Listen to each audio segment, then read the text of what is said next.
Now, my next guest is back with new music 33 years after topping the charts with his debut single.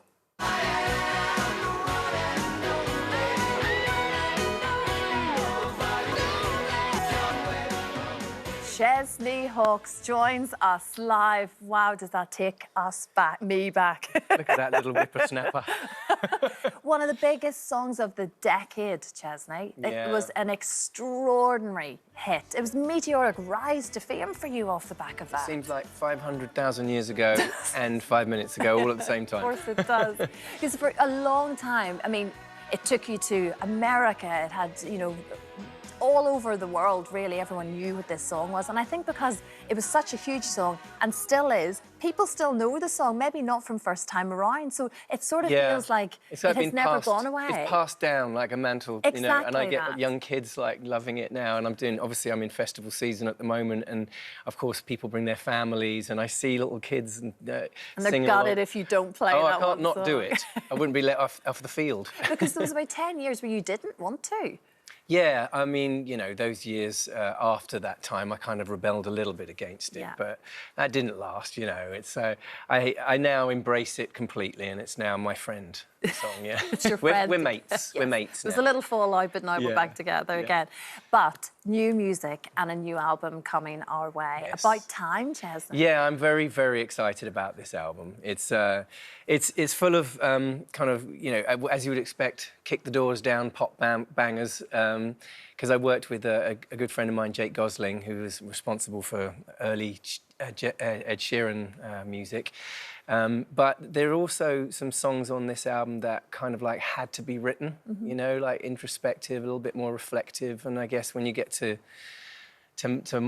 my age, you know, that's what you do. You look back in life and think about like how certain things really did affect you, you know. And so it was like therapy, you know, a lot of the songs on this album. So I'm very excited to kind of get it out there. Yeah, well, it's called Living Arrows. Yes. Coming our way very soon. And like you say, reflective, and that's an interesting take on it, because there's some really great, powerful kind of pop songs in there. I know you've heard some of them, haven't you? Yes, I have, and it sounds really fresh, some of them quite a summer feel. I can imagine playing it on a nice hot summer's day. But like you say, a lot of it means a great deal to you. And it's like, it's almost like writing a diary to yourself and indeed your children. Yeah, well, that's exactly what it was kind of based on. It's called Living Arrows, based on a poem by Khalil Gibran.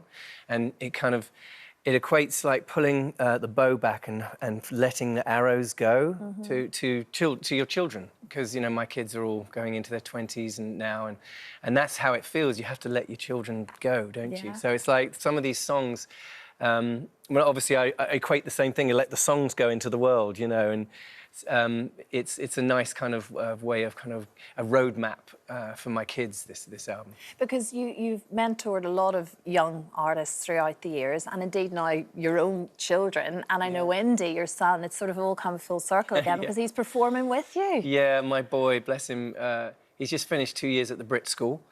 And he's an amazing guitar player. I marvel at how good he is. He's way better than I ever was, to be honest, you know, and he's now my lead guitar player. So he comes on the road with me. You know, we just, there they are there doing a little... He does this thing called Blind Beanie Beatles, so he puts his, the beanies on, around, so we're just joining in there, doing a bit of Beatles. Just a little family jam. Yeah, that's his Instagram fun, so... But what a wonderful thing to have him with you, and yeah, it just makes it... Yeah, it's one of my favourite things in life right now, you know, to kind of look over and see my boy with his foot on the monitor, throwing guitar shapes, you know, so... As long as he deems me worthy, he's welcome on my stage. Yeah, of course. And you still have the same passion for writing and performing, so that has never left you. So no. It's time to do it again and properly feel, like you say, you were at the Flagstock Festival recently, big festival in September with other 80s and 90s icons of the time. So it's kind of feels like it's all heating up again ahead of the album. Oh, totally. These festivals are amazing. And this one in particular, I think, was my favourite of the year so far. It was obviously a big celebration of the lovely Caroline Flack. Yeah, absolutely. And I knew Caroline from nearly 20 years ago now when we first met, and she's such a beautiful soul. No, and it's wonderful they do it every year now. It's just a lovely, beautiful memory. It's like a big therapy session, you know. I sung a song from one of the songs I was just telling you about from the new album, which was about a friend of mine that took her life in very similar ways, and And to sing that song for the first time ever in front of that crowd was so special. It felt like a big group hug. Yeah. We were all together in it, you know. It's the power of music again, isn't Totally, it, really? yeah. We know you've just moved back from LA. Literally just moved. Like just Yeah. moved. You basically just come straight from the airport to us. And I know you're missing it, and you're missing one of your best friends from LA, and that is, of course, Ross King. Oh, Ross. Ross, there he is. Rossy, We my thought we'd boy. reunite you. Did you know I'd left, Ross? I managed to get the restraining order in, Yes, so it was well good. done, mate. Yeah. Can I just say one thing? We've known each other 33 years. One of us looks exactly the same. Yeah, when you we look first amazing, met. Ross. And it's not me. And it's not me. Love you, pal. Love to the family. Oh, I love you too, Rossi. I'll speak to you soon. Oh, you say, Ross. He just knows everyone. Because you like, back in the day, you're on TV shows, all sorts together. And then, of course, they end up sort of... 8:15 from Manchester. I just saw a recent clip of us together, and Ross, for some reason, had shorts on, and he's got those little pin legs out, you know. He's still there. He's still listening He's still to that. listening to us. Yeah. Well, I've only ever seen him from the waist up. I've no idea. You don't know what he's wearing. Oh, I love it.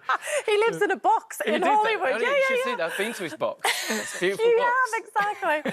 Oh, my goodness. One day I'll be invited. We'll go together. We'll and go see, together, visit Ross in his Chesney. box. Absolutely, yes. So great to see you, Chesney. And like I say, such a gorgeous sounding album, Living Hours. It's coming our way, probably early next year. I think early next year, isn't it? but we will probably put a couple of singles out within the next few months. Okay, So, yeah, good look out stuff. for that. We will indeed. So good to Thank see you very much indeed, Chesney. It's great to see you.